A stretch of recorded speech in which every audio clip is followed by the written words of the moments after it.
Hello students, इसमें हम exercise 2.2 का क्वेश्चन नंबर 2 सॉल्व करेंगे। इसमें क्या बोल रहा है, find P of 0 1 2। Basically x की वैल्यू या कोई भी वेरिएबल की वैल्यू आपको 0 1 और 2 दी हुई है और आपको हर एक के लिए उसके लिए सॉल्व करना है। ठीक है, सो पहला पॉलिनोमियल क्या गिवन है आपको, y² माइनस वाई प्लस 1। अब पहले आप 0 पे उसकी वैल्यू फाइंड आउट करोगे, तो आप क्या करोगे, y को 0 से रिप्लेस कर दोगे, आपका आंसर आएगा 1। फिर आप 1 पे वैल्यू फाइंड आउट करोगे, आपका आंसर आएगा -1। ठीक है, फिर आप पहले वाले में भी आपका आंसर -1 है और दूसरे वाले में भी आपका आंसर -1। फिर आप 2 पे वैल्यू फाइंड आउट करोगे, तो 2² माइनस 2 माइनस 1, तो इसका आंसर क्या आएगा, ये हो जाएगा आपका 4 माइनस 2 माइनस 1, तो इधर आपका आंसर आएगा 1। ठीक है, पहले दो केसेस में -1 आया, फिर p ऑफ 2 आपका आया 1।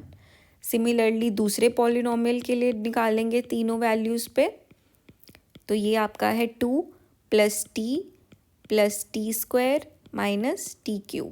ठीक है, तो अगर t की वैल्यू 0 है तो आपका आंसर आएगा 2 plus 0 plus 2, 0 raise to the power 0 2, तो ये 2 हो गया, ये 0, ये भी 0, ये भी 0, तो आपका आंसर आया 2।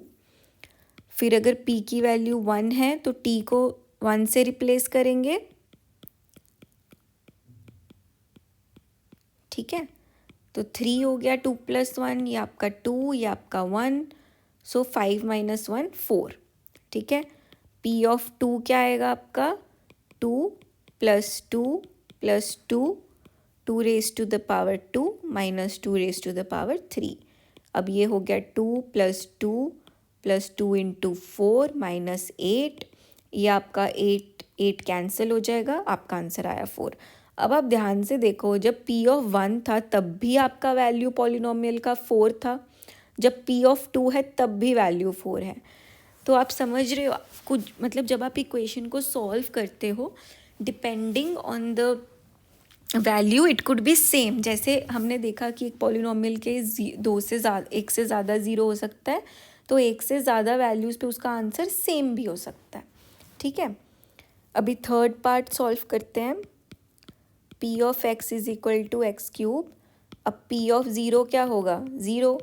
p ऑफ 1 क्या होगा, 1³ क्या होता है 1। p ऑफ 2 क्या होगा, 2³ जो कि है 8। ठीक है, फिर लास्ट पार्ट इस क्वेश्चन का, p ऑफ x आपको गिवन है x माइनस 1 x प्लस 1। अब इसको ईजीली सॉल्व कैसे करेंगे, p of x minus 1 x plus 1 को मैं ऐसे लिख सकती हूँ, x² माइनस 1² जो कि हमारा आइडेंटिटी है, तो x² माइनस 1 लिख सकती हूँ। सो p ऑफ 0 की वैल्यू क्या होगी, 0² माइनस 1 माइनस 1। p ऑफ 1 की वैल्यू क्या होगी, 1² माइनस 1 0।